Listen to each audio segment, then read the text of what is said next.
Well, those who make a living at such matters will tell you there are no coincidences in life, and certainly not when it comes to business.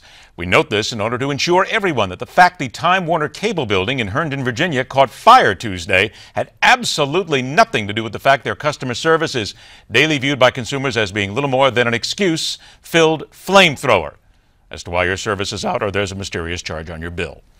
Just a coincidence, we're entirely sure. Let's get to the real money matters now. The chairman of the Society to Advance Financial Education. Pedal down where the financial rubber meets the road with Steve Beaman. Steve, let's go ahead and get up some big numbers here. Looks like the Dow Jones, not bad today, over 200 points.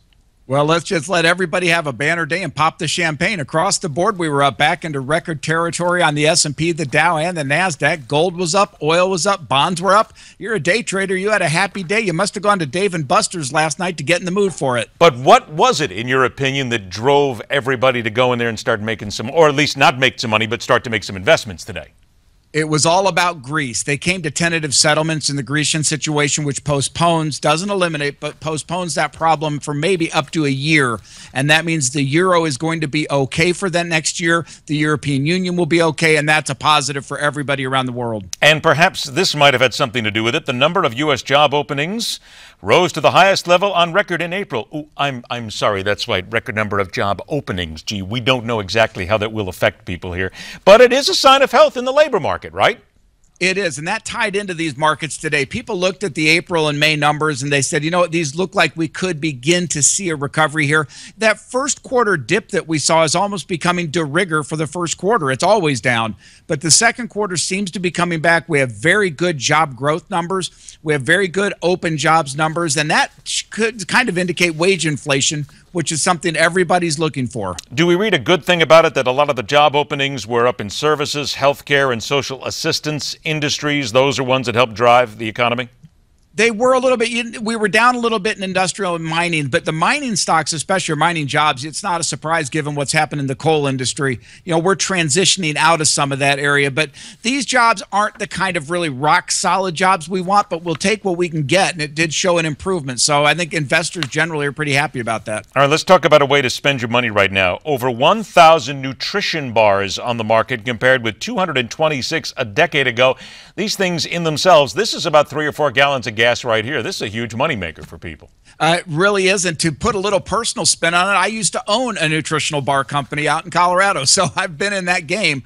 And these things are really wonderful for a portable nutritional food source. They frequently have a lot of protein in them. They're not cheap. These things run $2 and above.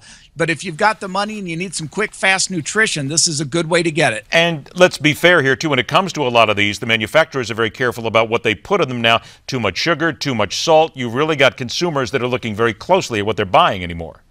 They really are, and this was started by some guys at Power Bar and Cliff Bar, and they've done really a good job developing an industry. But for healthy, conscious people, these things are usually very, very organic in their nature. A lot of nuts and things that are good for you. So I think it's a great thing for people to keep in their briefcase or their purse. I got a certain one of them. They're stuck in my glove compartment. Always carry them around. 30 seconds left. Social Security benefits will be cut in 2017. Bang! There it is from Investors Business Daily. People better learn to understand this right away. Well, this is one of these that hits everybody, and I've certainly preached about it on the Master of Money. When you're preparing retirement, you better make a conscious choice at the age at which you retire, because the numbers keep going up, and we're now up at 67. And if you retire before that, it can be extremely expensive for you. So you want to make sure that you plan your retirement and get out at the time you maximize your Social Security benefits. Start thinking about it right now. Don't wait. There you go. And don't anybody say that we didn't warn you, because we did every single day. Steve, always a pleasure, my friend. We'll catch up to you tomorrow. We'll see what's happening in the market. Well, let's hope we have another good day like today. I'll take that anytime. Thanks a lot, buddy. When we come back right here on MidPoint, a victory for the first church of cannabis. And maybe a question about how you feel about the little green plant. It's coming up next on MidPoint.